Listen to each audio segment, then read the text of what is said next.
Hello guys, आज के session में हम डिस्कस करेंगे रिफ्लेक्स एक्शन के बारे में।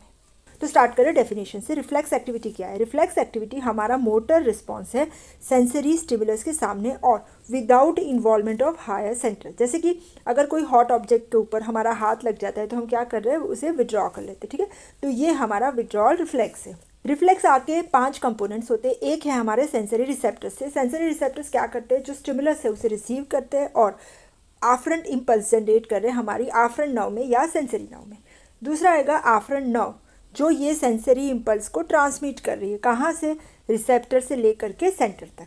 फिर तीसरा आ रहा है सेंटर। ये जो सेंटर है वो क्या कर रहा है, ये सेंसरी इम्पल्स को रिसीव कर रहा है और इसके अकॉर्डिंगली मोटर इम्पल्स को जनरेट करेगा कि अभी हमें करना क्या है। फिर इफ्रंट नर्व, जिसे मोटर नर्व भी कहते हैं, ये क्या कर रहे हैं, ये हमारे मोटर इम्पल्सिस को ट्रांसमिट कर रहे हैं, कहाँ से, सेंटर से लेकर के इफेक्टर ऑर्गन तक। ठीक है, और इफेक्टर ऑर्गन ये हमारा कोई भी मसल है, कोई भी ग्लैंड है जो कि रिस्पॉन्ड कर रहा है। ठीक है, साथ साथ में बीच बीच में कनेक्टर न्यूरॉन्स भी होते हैं, जिसे इंटरनशियल न्यूरॉन्स या इंटरन्यूरॉन्स भी कहते हैं। ये हमारे आफ्रंट और इफ्रंट, देखो ये वाला जो है हमारा आफ्रंट है, ठीक है ना, डॉर्सल, और वेंट्रल में ई फ्रंट है। इन दोनों के बीच में ये कनेक्टर न्यूरॉन्स होते हैं, ठीक है, जिसे इंटरनशियल या इंटरन्यूरॉन्स भी कहते हैं।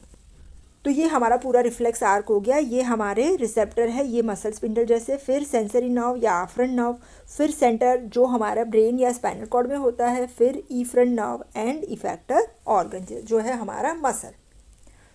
अभी क्लासिफिकेशन ऑफ रिफ्लेक्स। तो रिफ्लेक्स का क्लासिफिकेशन 5 टाइप से होता है। एक डिपेंडिंग ऑन द डेवलपमेंट, दूसरा depending on the situation of centre, third depending on the function, fourth depending on the number of synapsis and 5 clinical classification. एक के बाद एक डिस्कस कर रहे हैं। तो पहला क्लासिफिकेशन है डिपेंडिंग ऑन द डेवलपमेंट। तो डेवलपमेंट के अकॉर्डिंगली 2 टाइप के रिफ्लेक्सेस होते हैं। पहले है जिसे कहते हैं इनबॉर्न, बाय बर्थ ये रिफ्लेक्स होते हैं, जो है अनकंडीशन। अनकंडीशन मतलब हमें इसे सिखाना नहीं पड़ता, तो ये प्रेजेंट होते हैं at the time of birth और यहाँ पे कोई लर्निंग या कोई ट्रेनिंग या कंडीशनिंग की ज़रूरत नहीं है।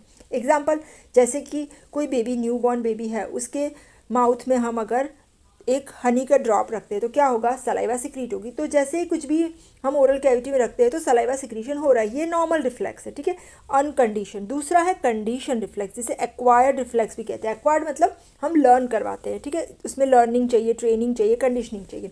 एग्जाम्पल, अगर हमें कोई अपनी फेवरेट फूड आइटम जैसे पानी पूरी का नाम दे तो क्या होगा, सलाइवरी सिक्रीशन होगा। जैसे सुनने से भी होता है ना, हियरिंग, फिर थॉट, हम सोचे तो भी सलाइवरी सिक्रीशन होता है, स्मेल से भी होता है, साइट से भी होता है। ठीक है, पर अगर न्यू बॉर्न बेबी के सामने कोई भी फूड आइटम का नाम देंगे तो उसमें सलाइवरी सिक्रीशन नहीं होता। क्यों? क्योंकि उसे वो टेस्ट ही नहीं पता है, लर्निंग नहीं हुआ है। तो पहला क्लासिफिकेशन हुआ depending on the development. 2 type के रिफ्लेक्सेस है, अनकंडीशन जिसे इनबॉर्न रिफ्लेक्स कहते हैं, एंड कंडीशन जिसे एक्वायर्ड रिफ्लेक्सेस कहते हैं। ठीक है, दूसरा क्लासिफिकेशन है depending on the situation of centre. Centre कहाँ पे है, तो यहाँ पे एक आ जाएंगे हमारे सेरिबेलर। सेरिबेलम में अगर सेंटर है तो सेरिबेलर रिफ्लेक्सेस, हमारे जो स्किलफुल मूवमेंट के जो रिफ्लेक्सेस है ना, कुछ लर्न करते हैं जैसे ड्राइविंग लर्न करते हैं, तो इन सब के रिफ्लेक्सेस के सेंटर सेरिबेलम में होते हैं। कॉर्टिकल मतलब सेरिब्रल कॉर्टेक्स में उसके सेंटर होते हैं। कॉर्टेक्स में कौन से रिफ्लेक्सेस के सेंटर होते हैं, कुछ भी लर्निंग कर रहे हैं तो उसके सेंटर्स हमारे कॉर्टेक्स में होते हैं। मिड ब्रेन में हमारे राइटिंग रिफ्लेक्सेस के सेंटर होते हैं, हम आगे डिस्कस करेंगे। मेड्यूलरी, मेड्यूला में हमारे respiration, heart rate, blood pressure, ये सब के रेगुलेटिंग सेंटर्स होते हैं। स्पाइनल कॉर्ड में हमारे विड्रॉल रिफ्लेक्सेस या लोकोमोशन, जब हम चलते हैं तो एक पैर का फ्लेक्शन दूसरे का एक्सटेंशन होता है, तो ये सब जो है वो स्पाइनल रिफ्लेक्सेस के थ्रू रेगुलेट होता है। रिफ्लेक्सेस में हमारा आएगा segmental spinal, intra segmental means same segment से, फिर दूसरे सेगमेंट से, और सुप्रा सेगमेंटल स्पाइनल रिफ्लेक्सेस। ठीक है, दूसरा क्लासिफिकेशन हो गया। पहला है depending on the development, second है depending on the situation of centre, third classification depending on the function. तो यहाँ पे फंक्शन के अकॉर्डिंगली 2 टाइप के रिफ्लेक्सेस है। एक है प्रोटेक्टिव रिफ्लेक्स, जिसे फ्लेक्शन रिफ्लेक्स भी कहते हैं। जैसे अगर हमें कुछ गर्म ऑब्जेक्ट पे हाथ लग गया तो हम क्या करेंगे, फ्लेक्शन करेंगे, हमेशा विड्रॉ करते हैं। तो विड्रॉल के लिए कोई भी हार्मफुल स्टिमुलस हुआ तो हम फ्लेक्शन करेंगे, ठीक है, फ्लेक्शन करेंगे। फिर एंटी ग्रेविटी, जिसे एक्सटेंसर रिफ्लेक्स भी कहते हैं। तो जैसे ही हम खड़े रहते हैं तो अगेंस्ट द ग्रेविटी, जैसे हमारा ये रिफ्लेक्स आ रहा है तो उसमें एक्सटेंशन होगा। ठीक है, तो एक्सटेंशन रिफ्लेक्स है जो पोस्चर मेंटेन करने के लिए इंपॉर्टेंट है। फिर depending on number of synapsis, जो साइनेप्सिस कितने हैं उसके ऊपर से, तो यहाँ पे आएगा मोनोसाइनेप्टिक, मतलब एक ही साइनेप्स होगा ये पूरे रिफ्लेक्स में। जो हमारा स्ट्रेच रिफ्लेक्स है ना, स्ट्रेचिंग करने से मसल कॉन्ट्रैक्ट होता है, तो यहाँ पे एक ही साइनैप्स होता है, तो इसे मोनोसाइनैप्टिक रिफ्लेक्स कहते हैं। दूसरा है पॉलीसाइनैप्टिक रिफ्लेक्स, इसमें एक से ज़्यादा साइनैप्सिस है, जैसे कि विड्रॉल रिफ्लेक्स, कोई भी गर्म चीज़ लग जाती है तो हम क्या करते हैं, फ्लेक्शन करते हैं, तो दूसरे लिम्ब का एक्सटेंशन हो जाता है, तो इसमें एक से ज़्यादा साइनैप्सिस होते हैं। तो 4 क्लासिफिकेशन हो गए, रिपीट कर रहे हैं। पहला depending on the development, second depending on the situation of centre, third है depending on the function protective या फ्लेक्चर, फोर्थ है depending on number of synapses, fifth है क्लिनिकल क्लासिफिकेशन। क्लिनिकली हमारे रिसेप्टर कहाँ है इसके हिसाब से रिफ्लेक्सिस का क्लासिफिकेशन होगा। तो एक है हमारे सुपरफिशियल रिफ्लेक्सिस जिसके रिसेप्टर सुपरफिशियली होंगे सरफेस के ऊपर। दूसरे है डीप रिफ्लेक्सिस जिसके रिसेप्टर्स होते हैं डीप मतलब स्किन के नीचे, मसल्स, टेंडन्स, जॉइंट में। तीसरे विसरल रिफ्लेक्सिस जिसके रिसेप्टर्स होते हैं विसरा में। और फोर्थ है पैथोलॉजिकल रिफ्लेक्सिस जो नॉर्मली प्रेजेंट नहीं होते। एक के बाद एक डिस्कस कर रहे हैं। तो सबसे पहले सुपरफिशियल रिफ्लेक्सिस। सुपरफिशियल रिफ्लेक्सिस में भी क्रेनियल और स्पाइनल होते हैं। क्रेनियल में जो नर्व होती है वो क्रेनियल नर्व है। तो सबसे पहला है कॉर्नियल रिफ्लेक्स। कॉर्नियल रिफ्लेक्स में हम क्या करते हैं, जैसे इरिटेशन ऑफ कॉर्निया करेंगे, कोई भी छोटा सा विस्प ऑफ कॉटन लेकर के यहाँ पे, तो क्या होगा, ब्लिंकिंग ऑफ आई, ठीक है। आफ्रंट नर्व इसकी फिफ्थ क्रेनियल नर्व है, ट्राइजेमिनल नर्व, सेंटर इसका पोन्स में यहाँ पे दिखाया हुआ है, ठीक है ना। और ईफ्रंट आ जाएगा हमारा सेवेंथ क्रेनियल नर्व, ठीक है। तो ये हो गया कॉर्नियल रिफ्लेक्स। दूसरा सुपरफिशियल रिफ्लेक्स है वो है हमारा कंजक्टिवल रिफ्लेक्स। तो कंजक्टिवल रिफ्लेक्स में हम क्या कर रहे हैं, इरिटेशन ऑफ कंजक्टिवा, यहाँ कंजक्टिवा पे टच करेंगे तो अगेन इसमें भी रिस्पॉन्स आएगा ब्लिंकिंग ऑफ आई। इसका आफ्रंट नर्व है फिफ्थ क्रेनियल नर्व, सेंटर आएगा पोन्स में, और ईफ्रंट नर्व सेवेंथ क्रेनियल नर्व, ठीक है। नेक्स्ट सुपरफिशियल रिफ्लेक्स आ रहा है फेरेंजियल एंड यूवियल रिफ्लेक्स। तो यहाँ पे फेरिंग्स होता है ना, ये वाला फेरिंग्स एंड यूविला, ये वाला, तो इसे अगर हम इरिटेट करेंगे तो क्या होगा, गैगिंग रिफ्लेक्स आएगा, ठीक है। इसमें आफ्रंट नर्व होती है नाइन्थ क्रेनियल नर्व, सेंटर हो जाएगा nuclei for 10th cranial nerve, और इफ्रंट आ जाएगी 10th क्रेनियल नर्व, ठीक है। इसके बाद आ रहा है एब्डोमिनल रिफ्लेक्स। एब्डोमिनल रिफ्लेक्स में हमें क्या करना है, जैसे पॉइंटेड कोई ऑब्जेक्ट है, इससे एब्डोमिनल वॉल को ऐसे करके स्ट्रोक करना है लाइक दिस, तो क्या होगा, contraction of abdominal muscle, same side का, इप्सिलेटरल मतलब। आफ्रंट नर्व हो जाएगी T6 to T12, यहाँ पे थोरेसिक, सेंटर भी स्पाइनल कॉर्ड में T6 to T12 में आ जाएंगे, और ईफ्रंट भी T6 to T12, ठीक है। फिर नेक्स्ट आ रहा है प्लांटर रिफ्लेक्स। तो प्लांटर रिफ्लेक्स में हम क्या करेंगे, ये स्टिमुलस है, जैसे कि स्ट्रोक करेंगे ऐसे सोल को लाइक दिस, है ना, तो क्या होगा, प्लांटर फ्लेक्शन, प्लांटर जो है वो नीचे चला जाएगा, एंड सभी टोस का एडक्शन, सब टोस एक साथ हो जाएगी, ठीक है। इसमें आफ्रंट नर्व है L5S1S2, सेंटर आ जाएगा L5S1S2, और ईफ्रंट भी आ जाएगा L5S1S2। तो ये हो गए हमारे सुपरफिशियल रिफ्लेक्सेस, ठीक है। क्रेनियल हमने कर लिया, फिर से रिपीट कर रहे हैं, corneal, conjunctival and pharyngeal and uveal. फिर स्पाइनल में आ जाएंगे हमारे एब्डोमिनल एंड प्लांटर रिफ्लेक्स, ठीक है। डीप रिफ्लेक्सिस में हमारा जो रिसेप्टर होता है ना वो मसल्स, टेंडन्स, जॉइंट्स में होता है, ठीक है। तो डीप रिफ्लेक्सिस को हम जर्क भी कहते हैं, ठीक है, क्योंकि मसल जर्क करेगा। तो पहला है जॉ जर्क, वो क्रेनियल है। तो इसका स्टिमुलस है कि जब हम चिन को टैप करें, यहाँ पे चिन के ऊपर, है ना, थोड़ा सा माउथ ओपन रखना है और यहाँ पे टैप करना है, तो होगा क्या कि क्लोजर ऑफ माउथ, और इसका सेंटर होगा पोन्स में, ठीक है। फिर दूसरा है बाइसेप्स जर्क। यहाँ पे जो बाइसेप्स है ना, बाइसेप्स का टेंडन यहाँ पे हमारे एल्बो में होता है, तो वहाँ पे ये यहाँ दिखा रहा है, वहाँ पे परकशन करना है, तो क्या होगा, फ्लेक्शन ऑफ फोरआर्म। तो उसके सेंटर, आफ्रंट, ईफ्रंट और सेंटर तीनों आ जाएंगे C5 एंड C6, ठीक है। नेक्स्ट है ट्राइसेप्स जर्क। तो ट्राइसेप्स, यहाँ पे ट्राइसेप्स का टेंडन होता है यहाँ पे, तो इसके ऊपर जब हम परकशन करेंगे, स्ट्रोक देंगे, तो क्या होगा, हमारा जो फोरआर्म है ना उसका एक्सटेंशन होगा इस साइड पे।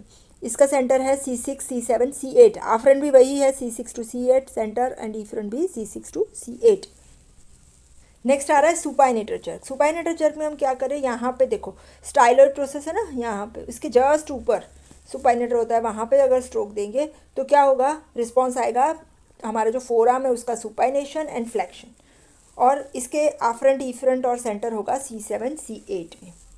इसके बाद नी जर्क आ रहा है। तो नी जर्क में हम क्या करें, यहाँ पे पटेला का जो लिगामेंट है ना उसके ऊपर परकशन करेंगे, तो रिस्पॉन्स आएगा लेग का एक्सटेंशन। इसके आफ्रंट, ईफ्रंट, सेंटर L2, L3, L4 है। फिर एंकल जर्क। एंकल जर्क में हम क्या कर रहे हैं, स्टिमुलस दे रहे हैं, ये जो हमारा काफ का टेंडन है ना, टेंडो एक्किलिस, यहाँ पे जब हम स्ट्रोक दे रहे हैं तो क्या होगा, प्लांटर फ्लेक्शन ऑफ फुट, और उसके आफ्रंट, ईफ्रंट और सेंटर होगा L5S1S2 में। तो ये हो गए हमारे डीप रिफ्लेक्सिस। एक बार फिर से रिपीट कर रहे हैं, जॉ जर्क जो क्रेनियल है, फिर biceps jerk, triceps, supinator, knee jerk and ankle jerk. इसके बाद आएंगे विसरल रिफ्लेक्सिस। विसरल रिफ्लेक्सिस में हमारे हैं pupillary reflexes, oculocardiac and carotid sinus reflex. एक के बाद एक कर रहे हैं। तो प्यूपिलरी रिफ्लेक्सिस, प्यूपिलरी में एक आ रहा है डायरेक्ट लाइट रिफ्लेक्स। इसमें क्या करना है, ये वाला, ये देखो डायरेक्ट लाइट रिफ्लेक्स है। तो यहाँ पे जैसे हम लाइट थ्रो करेंगे आई में तो ये जो प्यूपिल है ना वो ब्लैक वाला उसका कंस्ट्रिक्शन हो जाएगा यहाँ पे, तो इसे कहते हैं डायरेक्ट लाइट रिफ्लेक्स। इनडायरेक्ट या कंसेंसुअल लाइट रिफ्लेक्स में क्या हो रहा है, प्यूपिल में हम एक आँख की प्यूपिल में अगर लाइट थ्रो कर रहे हैं तो दूसरी आई की प्यूपिल का भी कंस्ट्रिक्शन हो जाएगा, ठीक है। और तीसरा है सीलियोस्पाइनल रिफ्लेक्स। इसमें क्या करना है, जो हमारा नेक है ना, अगर सपोज पेशेंट का नेक है वहाँ पे नेप ऑफ द नेक, पीछे नेक में अगर पिंच करेंगे तो प्यूपिल का डायलेटेशन होगा, तो ये सीलियोस्पाइनल रिफ्लेक्स हो गया। नेक्स्ट आ रहा है एकोमोडेशन रिफ्लेक्स। एकोमोडेशन में क्या करना है, सबसे पहले सब्जेक्ट को बोलना है कि दूर का कोई ऑब्जेक्ट है उसको फिक्स करे और उसके बाद उसे ऑब्जेक्ट को धीरे धीरे नज़दीक लाना है, ठीक है ना। तो क्या होगा, फार ऑब्जेक्ट से लेके नियर ऑब्जेक्ट तक लेके आना है। तो इसकी वजह से क्या हो रहा है, 3 चेंजेस हो गए, प्यूपिल का कंस्ट्रिक्शन, आईबॉल का कन्वर्जेंस एंड एंटीरियर कर्वेचर जो लेंस का है वो इंक्रीज हो रहा है, ठीक है। इसे कहते हैं एकोमोडेशन रिफ्लेक्स। फिर चौथा आएगा ऑक्यूलो कार्डियक रिफ्लेक्स। यहाँ पे क्या करना है, हमें आईबॉल के ऊपर जब प्रेशर देना है तो इससे क्या होगा, हार्ट रेट हमारा डिक्रीज होगा, जिसे कहते हैं ऑक्यूलो कार्डियक। फिर कैरोटिड साइनस रिफ्लेक्स। यहाँ पे भी जब हम कैरोटिड साइनस जो नेक में होता है वहाँ पे जब प्रेशर देते हैं तो हार्ट रेट और ब्लड प्रेशर दोनों डिक्रीज हो रहे हैं, ठीक है। तो ये हो गया हमारे visceral reflex, superficial, deep and visceral. Fourth आ रहा है पैथोलॉजिकल रिफ्लेक्सेस, मतलब ये नॉर्मल सब्जेक्ट में नहीं होते। तो इसमें आ रहे हैं हमारे Babinski sign, clonus and pendular movement. Babinski sign में हम जब प्लांटर रिफ्लेक्स कर रहे हैं तो नॉर्मली हमारा क्या होता था, ये वाला नॉर्मल प्लांटर है ना, प्लांटर फ्लेक्शन और सभी टोस का एडक्शन। पर जब बेबिंस्की पॉजिटिव होगी तो ऑपोजिट होगा, हमारा डॉर्जी फ्लेक्शन होगा और बाकी सब टोस का फैनिंग होगा, एबडक्शन होगा सभी टोस का, ठीक है। Dorsiflexion and fanning of all the toes, ठीक है। और बेबिंस्की पॉजिटिव किस में होगी, एक तो न्यूबॉर्न बेबीज़ में, इन्फेंट्स में, और दूसरा अगर किसी का पिरामिडल ट्रैक में लीजन है, अपर मोटर न्यूरॉन का लीजन है, ठीक है ना, तो लोअर वाले को वो कंट्रोल नहीं कर रहा है तो उसमें बेबिंस्की पॉजिटिव आएगी। और ड्यूरिंग डीप स्लीप जब हम सो गए तो हमारे हायर सेंटर्स है ना वो लोअर को रेगुलेट नहीं कर रहे, तो तब भी बेबिंस्की साइन पॉजिटिव आती है। सेकेंड पैथोलॉजिकल रिफ्लेक्स है क्लोनस। क्लोनस में क्या होता है कि जब हम डीप रिफ्लेक्स एलिशिएट कर रहे हैं तो क्या होगा, रैपिड और रिपीटेड इनवॉलेंट्री जर्की मूवमेंट्स होती है और इसका कॉज भी है पिरामिडल ट्रैक का लीजन। इसमें आ रहा है हमारा ankle GLONASS and patella GLONASS. Ankle GLONASS में क्या करना है, जैसे ही हम टेंडो एक्यूलिस को थोड़ा सा पकड़ के डॉर्सीफ्लेक्स करेंगे तो काफ मसल में कॉन्ट्रैक्शंस आएंगे, और पटेलर क्लोनस में ऐसे पटेला को जस्ट पकड़ के नीचे पुश करेंगे तो क्वाड्रिसेप्स यहाँ पे ऊपर है ना उसके अंदर क्लोनस आएंगे, ठीक है, या रिपीटेड कॉन्ट्रैक्शंस आएंगे। पैथोलॉजिकल रिफ्लेक्स में आएगा पेंडुलर मूवमेंट। पेंडुलर मूवमेंट मतलब अगर सपोज मैं नी जर्क कर रही हूँ तो जैसे मैंने स्ट्रोक दिया तो एक बार एक्सटेंशन हो जाएगा लेग का, फिर वो लेग वापस नॉर्मल आ जाएगा, ठीक है ना। पर अगर पेंडुलर मूवमेंट है तो क्या होगा कि जैसे ही मैं नी जर्क कर रही हूँ, कुछ भी टेंडन रिफ्लेक्स टेंडन जर्क कर रही हूँ तो क्या होगा, स्लो एंड ऑसिलेटरी मूवमेंट्स होगी। मतलब पेंडुलम जैसे जैसे घड़ी का ऐसे पेंडुलम होता है ना, इसी तरह ऐसे ऐसे घूमता रहेगा, इससे जाएगा वापस आएगा, है ना। तो इसका कॉज क्या है, क्योंकि मसल का टोन कम हो गया है, हाइपोटोनिसिटी ऑफ मसल, और ये कॉमनली देखने को मिल रहा है सेरिबेलर लीजन में। तो ये हमारा हो गया रिफ्लेक्स डेफिनेशन और classification of reflex. Next session में हम प्रॉपर्टीज ऑफ रिफ्लेक्स करेंगे। Thank you so much.